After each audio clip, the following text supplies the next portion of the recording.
Hello and welcome to another episode of the Bleeding Metal podcast. My name is Martha, my pronouns are she, her, and I am here with my lovely co-host. Hello, my name is Suzana. My pronouns are also she, her. And today we have a very cool conversation. The two of us, Martha, it's the first episode that we ever record together, just the two of us, right? Yes, exactly. And it also started really funny earlier. So before we started this, we tried to figure out all the technical parts, how to log into the platform, where to record and everything. And we're very happy we figured it out together. Yes, I guess this is the theme for our conversation today. It's like we were joking around that the episode should be named Martha and Suzana Figuring It Out because that's exactly what's happening. But it's not exactly our theme today, but it's kind of close to it because today we wanted to talk to you and among ourselves about our first year being part of the Bleeding Metal team. We joined at the end of 2023, but we started recording our first episodes in, I guess, January 2024. So that's 1 year that we have now under our belt. And it was a very eventful year, wasn't it? Especially for you, Martha. How was 2024 for you? A lot happened. Yeah, maybe we can say it has been a year of figuring things out. Yeah, I guess. Yeah, so the topic will come back in this episode. I have a feeling about it. Yeah, I think so too. So we did so much cool stuff. Yeah. And it was cool that we got to meet in person for the first time too. That was really cool. That was very special. Hopefully that happens more often. Yeah, I mean it's really hard when you live like halfway across the world. Yes. But yeah, I also think it's really funny when you know people like from this online universe and then you meet them in person and you have this feeling of knowing the person, but then they seem so different. Like me, I am always wrong with the height of people. Nice. And then they stand before me and I'm like, oh wow, you're not at all what I imagined, because like, you know, it depends on like how high the camera is like situated in front of your computer, and so it doesn't say anything about the total height of the person. I'm usually wrong with these things. So do I look shorter or taller on camera? You look taller. Yeah, I thought you were really tall. So I consider myself tall. Now I'm offended. Maybe I'm not German tall. But it was very special that happened. For me, like you were talking about meeting people in the virtual world. And for me, that's how the whole thing with the podcast started. Because I think I was talking to Pia and following the podcast for some years before I got to meet Kiki for the first time in person. Before that, we had this whole thing online. And that's great that we live halfway across the globe, but we got to have some kind of relationship even from afar. And I was following the podcast. I think I discovered the podcast in 2019, I think, because I went to Tusca and I think they had not the Tusca forum, but some episodes about the festival.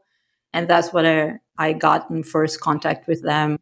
And yeah, I was just talking to them about the episodes and commenting on their posts online. And then that's how the whole conversation started. So I guess social media and Instagram can be hell, but that can be also helpful sometimes, that the three of you live in Germany and I live in Brazil. I got to be part of the team somehow, even some years ago, even just from afar.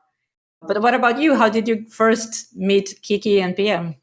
Yeah, so I got to meet them on Instagram actually also. And then at some point we met in person at Euroblast Festival, I think it was. Yeah, so I don't know, we just kept in contact, and then I had a few episodes as a visitor, and then yeah, at some point they asked me to join the team. Especially today, I don't know, I don't want to open my Instagram app again because like things are going down. And yeah, it's so hard to remind ourselves that this was supposed to be a good thing. And for us in this context, it was a really good thing, but I'm really hating on it a lot right now. So. And it seems to get worse, right? It's so crazy.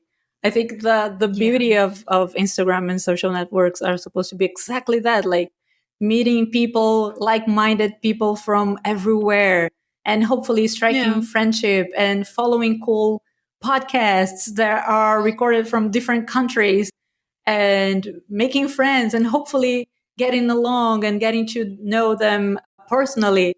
But yeah, sometimes it's just not the case for you and Kiki and Pia. You all live in Germany, but in different cities, right? Do you live very far from each other? For us, it's not very far, but it's like too far to like go have a coffee. Oh, okay, too bad. Yeah, we could go to the same show if it's not like super far, but yeah, we can't just have coffee, unfortunately. Too bad.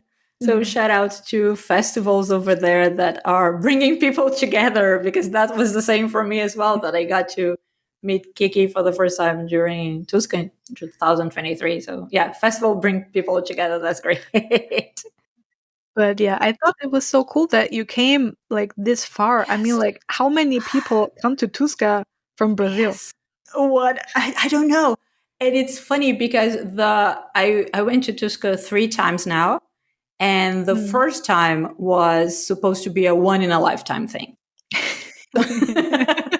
So last year, I was like, it hit me. It took me a while. I think I was at the airport and I was like, oh my God, I'm so fortunate that this one thing that was supposed to be once in a lifetime is actually happening for the 3rd time.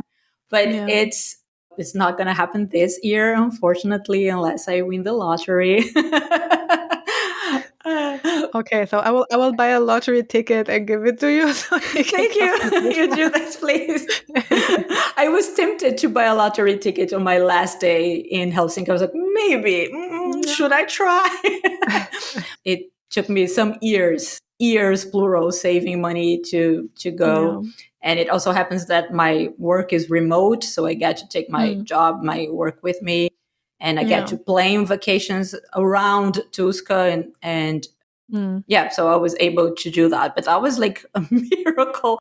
And I don't know anyone who did the whole thing. I've met Brazilian people, amazing people. Shout out to Sigrid and Mila, my best friends in Finland. Yeah. They are Brazilians living in Finland. So maybe you need to move. That's all I'm saying. Yeah, right. Let's just throw that to the universe. Hello, Finland. Yeah, sometimes you have to speak it out loud for things to happen. For people to hear out there, whoever may work on this, please come on. So one of the things that happened last year that was so very cool was that you got the opportunity to work in the Tuska Forum for the first time, right? Yeah. How was that for you? Oh, I loved it. I loved it so much. Like, I am so much in my element when I work and when I organize things. And so at some point I had something like remotely similar, and it was me going to a party. And honestly, I don't like parties anymore. Like, I mean, I don't drink alcohol anymore. I don't even drink like coffee with caffeine anymore. So I'm like the most boring person right now. And so what I like to do at parties was to serve drinks, like to stand behind the bar and like, okay, what do you need? Okay, what can I get you? Okay, that's this much money. So I don't know. I started bartending basically because I don't know. It made the whole party more bearable, I think, and this sense of purpose in like having a clear task and working with amazing people and just doing something. I mean, it was super exhausting. So I don't know. I think I had like 20 to 25,000 steps per day because I was like walking so much, like from the backstage and then to the forum and back again and everything. And yeah, but it was so much fun. If work doesn't feel like work, like, you know, you're doing the right thing. I mean, like, I don't know. I'm also happy that it's not my everyday job, but yeah, it was really awesome. And I love it when things run smoothly. So like being ahead of time, being ahead of schedule, knowing where everything is, like having all the contacts you need and everything. And it was so yeah, well organized that like I fit right in. So there was like no crisis I really had to solve somehow. And yeah, it was, and the people were so nice. It's so much fun working with really, really nice people, Yeah. and Yeah. also meeting all the people from the band, and they were all nice. Like there wasn't a single person which was not nice. Like really, really nice. Like sometimes you hear things about musicians where they're like Yeah. total assholes or something. And that was really, really cool. And I'm very much looking forward to doing it all over again Yeah. this year. For So, me, it felt like looking from the outside, like I was not working with the team. It felt like nonstop because it was one interview after the other after the other. mm, So I was like, oh, they must be running around nonstop mm, without a single breath because it's just a lot of stuff. It really felt that it was a lot. I agree with you that it's nice to get to know people behind the scenes. I think yeah. that's one of my favorite things about being part of the team now is Mm, that I didn't get to be part of many interviews yet, but the ones that I was part of, all of them were so very nice. And that's what I said mm, on the year recap episode as well, that I couldn't pick yeah. a favorite because all the interviews that I got to be part of were very nice. And even, online, which is my case, I'm interviewing people remotely, but even so, and we don't have a lot of time with them, of course, but even so, it's been really cool that so far, I think we have been very lucky that we didn't find any celebrity who thinks too much of themselves or people who are super arrogant or anything. Like one of my first episodes was interviewing the guys from Blind Channel. And at the beginning of the interview, we had some technical problems and they were so helpful. They were very calm. They were very easygoing. The two of them were not in the same room either. So it was Kiki and I, and the two of them, Nico and Joel. They were so four people in four different places trying to make it work. And I think one of them, their internet connection wasn't very good. So it kept breaking up and coming back. And they were so helpful. I felt like they wanted to make it work just as much as we did. Like they wanted the interview to go really well. So they were working together with us to make the thing work. And then I think around the middle, the end part of the interview, one of them started having like sound problems. I don't know what happened. Like his microphone kept cutting him off. So he would be in the middle of a sentence and then we would hear like noises and weird sounds. And then we couldn't hear his answer very well. And what he kept doing was like, the other one would be like, your sound is bad again because he couldn't notice. So they were helping us like, oh, we can hear you. Stop, stop, stop, stop. And then he Oh, would yeah. stop and then log off and log in again and then answer all over again. They just say the same thing again. And that took a while. But it ended up being a very cool episode. The sound problem ended up not being such a big problem with the recording. Yeah, yeah, yeah. Like sometimes you don't know if it like messes up the whole episode or it's Exactly. gonna be okay. You it don't know. it was a mysterious problem that while recording we couldn't hear him very well, but the But the recorded recording was, audio, yeah, the yeah, okay. file was okay. But it was still a problem because we were having a conversation, so we had to Mm. hear him even if the recording was okay. So he kept on like logging off and logging in again and trying again.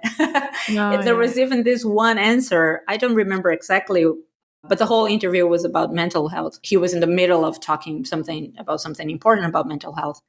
And then again, the connection was bad. He had to go off and in again. And then I think it was Nico that his sound kept breaking up. And then Mm. when he went back, Joel was like, oh, you were saying this, this, and that. Just keep saying that because that was a good answer. And then he did. So it was really cool that, for my first experience talking to famous people, they Mm. seem really like down to earth, really helpful, and really trying to make it work. So yeah, I love this experience, just seeing people, like real people. behind the super famous persona. Yeah, absolutely. Yeah, I had that. Yeah, of course, more intense at Tuska Festival, especially when I met the bassist of Vola. Nice. And yeah, I remember. I think I also told the story on the podcast. So when I told him like, yeah, like when your singer came in front of the stage, I was playing with my band at Euroblast, and he was standing there, and I was so starstruck, but he was such a nice person, and he was like, yeah, to me he's just my friend. I was like, yeah, I know. So they're just people like you and me. I think when we put these people like on a pedestal and they become something else, but they're just people. So yeah. Yeah, that's true. And we're doing our job here, but they are also just doing their jobs. Yeah. It should be common sense that if you are in a band or if you're an artist of any kind and people want to interview you about your work and about your thoughts, your values, it's a two-way thing. Like I want to hear from you, of course, but it should be also that you want to talk to your audience through our podcast or any other about your work. And yeah, I don't know why some people don't see it that way and act as if they are better than anyone else. I'm happy that this is not the case for us, and we have been very lucky so far.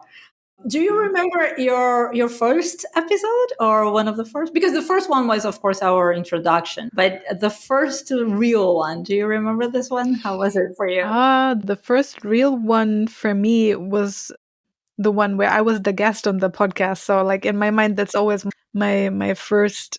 And yeah, I was so happy because not many people in my immediate surrounding are interested in these topics, and and so to find other people, just find my experience and my view on this topic interesting. And yeah, so that was like, I'm not alone in this, and like I can venture further into this topic, and there will be other people there with me. So that was a pretty great feeling, and that's, I think, what I carry with me until today, actually. So yeah, and so also these topics, even if my everyday life is just, yeah, stressful, and there are like so many different topics from work and from family and from sports and whatnot, so I keep on working and like growing and diving deeper into these topics, and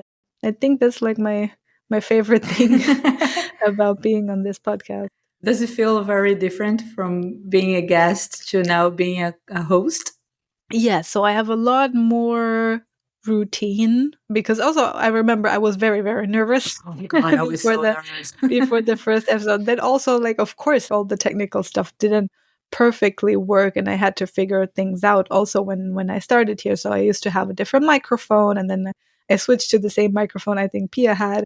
And so since then everything went better, and so Yeah, I was super nervous as well. And I think it was funny because our first episode was just our introduction. And I prepared, I was taking notes, and I was like, I'm taking notes on myself. Like I was supposed to know this. I'm not going to forget where I'm from. And it's like therapy. You also need to take notes. You're like your own therapist, taking notes on what's going on with you. I don't take notes on therapy during, I do not. No, I used to do that. Yeah. But I got homework. I did my homework. I was so good. I excelled at therapy. Okay, good. But I thought it was funny that our introduction episode, I don't know if I remember this correctly, but I think I was talking to Kiki about another episode. And she was like, yeah, okay. But our first episode is going to be not about this topic, but about you and Martha. And I was super prepared for the other topic. And I was super happy with the other topic. And then she said, no, it's about you and Martha. Oh, and then you had to talk about you. Oh no. No, that's terrible. What? About me? No, I hate this topic. I don't want to do this. I know nothing about myself. Sorry, I can't tell you anything. But I think it's just, I don't know. I think I would be less nervous talking about anything than just discuss you. Talking about ourselves can be weird sometimes, but it was cool conversation. But speaking of our introduction, I was preparing for this episode, like always taking notes. And I remember that one very cool thing that Kiki asked us on our first episode, the introduction episode, was about the kind of values that the podcast talks about and has been talking about for years now that we identified with. What were the values that kind of brought us close to the podcast in the first place? She cited some, and I think for me at the time, I said that feminism and mental health were some of the topics that I was interested. And if I remember correctly, you said representation. And how do you feel about this value now? And are there other values that you want to add to the podcast? Have you been able to live out this value, being part of the team in this first year? Yeah, you remembered absolutely correctly. So representation matters really a lot to me. I feel like in this podcast, I'm like onto this topic. Mm-hmm. And so because like, I think it also matters to the rest of the team. And so like the selection of people we invite to the podcast. So like representation is always an important part of it. Yeah, that's really what I like. And I have this feeling that we're making progress and we're working on it. My need to like work on this topic is very, very satisfied actually in this podcast. Also, it trickles down like to the rest of my life. Like when this topic comes back into my life again and again with this podcast. And like if it's selecting other bands, selecting people we work with, and because like, it's a constant struggle to remind like all the boys in my band that we need to hire more women, and then having this discussion again and again if someone we're working with, but they're really good, like, but we need to look for more women and queer people. Like with repetition also comes acceptance by other people. So if you say it once, then they just forget about it. But if you say it again and again, so I have a feeling it's helping and it's working, and we're moving into a direction which I really like. So I'm really happy with how things are turning out. So I love that you mentioned that the values, they are stuff that we talk about on air, and it's stuff that we ask our guests, of course, but it's also stuff that is happening behind the scenes with the podcast as well. Like it's not just something that we do or we try to do for show. It's also like the way we think for real, and how we pick the topics that we're talking about, how we pick the guests that we want to talk about. I don't know, we're not doing episodes about women in a metal band because that would be so outdated. We are just talking to women about their work, and they just happen to be women. We don't have to do it in a way that feels forced and fake. It just happens, and even in the way we are planning the guests and the episodes, I think it's really cool. For me, I think I picked some of the kind of more obvious, I guess, because of course, feminism is the topic that is everywhere, and we're talking about it in every episode. But I love that it's just there. Again, it's not something that we are advertising, or it's a podcast about feminism. Like feminism is just the air that we breathe. It's just there. It's not. It's just obvious for us that that's just the way things have to go. It's just equality. It's just basic equality. So it's just there. And I am also very happy that mental health, that was my second topic. I'm very happy that we got to talk about it in so many occasions as well. I think even you mentioned stuff about your own experience being a musician yourself and adjusting to the pressures of being in a band and what the world and the music industry asks of you. So I think it's cool that, like you said, it trickles down to our own lives, that when we discuss this important topic with our guest, we end up kind of talking about it in our own personal lives as well. We also think about it ourselves. Also, it's very special that we found people that kind of share the same values with us, right?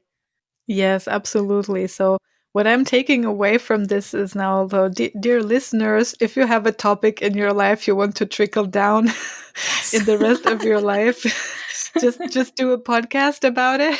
Yes. Maybe that's the takeaway here.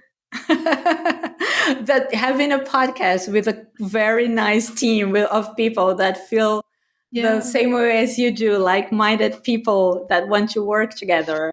It's a very cool way of just having a topic and studying it and getting very deep into this topic. Yes, for sure.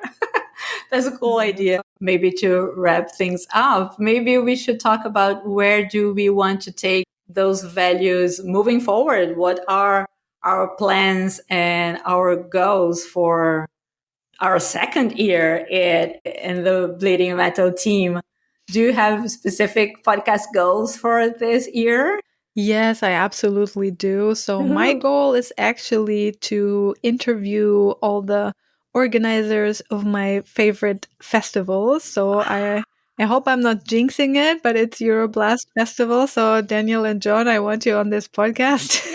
And also James from Arctangent Festival. That would be really cool. So I love Arctangent Festival in Bristol, UK a lot. And yeah, so James also has a podcast together with the promoter of Damnation Festival in the UK, and I love their podcast. Sometimes I also use it to fall asleep because they have like very soothing voices. But they talk about like very honestly about all the topics like you need to know when you're planning and organizing a festival, and I love that Arctangent is booking a lot of women and queer people. So when I was there the first time, I was like, oh wow, almost every band has a woman. It's like it's normal for women to be on. I was like, this is very possible. And I mean, like the genre, I think, could be really hard to book because like a lot of it is like post rock and post metal, progressive a lot. Yeah, so they're really like taking an effort to do this, and so I would love to talk to them. That would be amazing. I want that to happen as well now. Like, let's throw this to the universe to make it happen. Exactly. We have to speak it out loud so that it happens. Nice. Funny that you would go to a festival and be like, oh, a lot of women, like that should be normal. Isn't that like It's but possible. that's exactly the feeling I had. Yeah. For me, I don't know if that's a goal for 2025, but that's a dream. I have this mental list of so many amazing Brazilian musicians that I would love to interview. Some of them I already mentioned in our Latin American, South American metal scene episode, the one that I recorded with Kiki some weeks ago. And I know that sometimes language can be a barrier. Sometimes I feel like the interview could be in English. Sometimes I don't know if it could be in English. So yeah, I'm still trying to figure out in my head, like, how could I make that work? Like maybe short interviews, and then I would translate on top of what they're saying. Or maybe there could be a video interview with subtitles. Or I don't know, but I don't even know if language would be a barrier or not, a problem or not. But I do have this mental list of people that I wanted to interview. One of them I mentioned on the last episode that I recorded is Suzana and Pia. So we almost share the same name. She is the singer and songwriter for this band called Miastenia, and they do Brazilian pagan black metal. So that's just super interesting. Super interesting. Yeah. And not only she's an amazing singer, but she's also a historian and she's a professor in one of the most famous, well-known universities here in Brazil. So that should be a very cool conversation about the historic elements that they talk about in their music. And also, I think one goal that maybe you'll help me make that work is the podcast for me is a little bit my activism. Like I'm not part of any NGO or I'm not part of government. I can't make decisions. I'm not doing volunteer work at the moment. So I feel like at least talking to amazing people about important topics, like feminism and representation and mental health is kind of my way to contributing a little bit to this conversation in the world. So it feels like tiny activism in the world. Like I'm talking about it. I'm promoting people who talk about it. So I don't know. I wish I could do that more, like promote the people that we talk to more, promote the topics that we talk about more. I don't know. It feels like almost like a mission. Like I'm not talking about my podcast and my thing. I'm talking about this topic that I find very important. Again, the interview with Blind Channel, we talked about mental health, it being a topic for young men. So I was very interested that other young men, I was talking to my brother. I was like, I don't know, he doesn't listen to metal, but I was like, you should listen to this interview because they have interesting ideas about mental health. Same with the conversation with the focus about polarization. I mean, I would talk about polarization forever, and I want everyone to talk about it because it's an important topic. So I don't know how to make that like a real thing yet. Maybe also then the listeners could tell us how can we do better in promoting the topics that we think are important to us. If you have ideas, please tell us. On Instagram, for example. Yes, you can find us on Instagram at Bleeding Metal Pod. And Kiki will be very happy that we promote our YouTube channel as well. She posted some video interviews recently on our channel there as well. And we have to reach 1,000 followers to be able to broadcast live interviews. We are almost there. So maybe you, listener, are going to be the 1,000th person to follow us, maybe. This has been a great year, right? 2024 was a great year for me personally, and it was a great year to be part of the team. So good to talk to you about our first year, Martha. Thank you. Yes, I loved it. We will definitely do this more often because we figured out how this works. So you will be hearing some more of our two voices in the future. So yeah, thank you for 1 year together. Thank you, Kiki and Pia, for inviting us to be part of the team. And yeah, we have another year ahead of us, and see you on the next episode. Bye bye.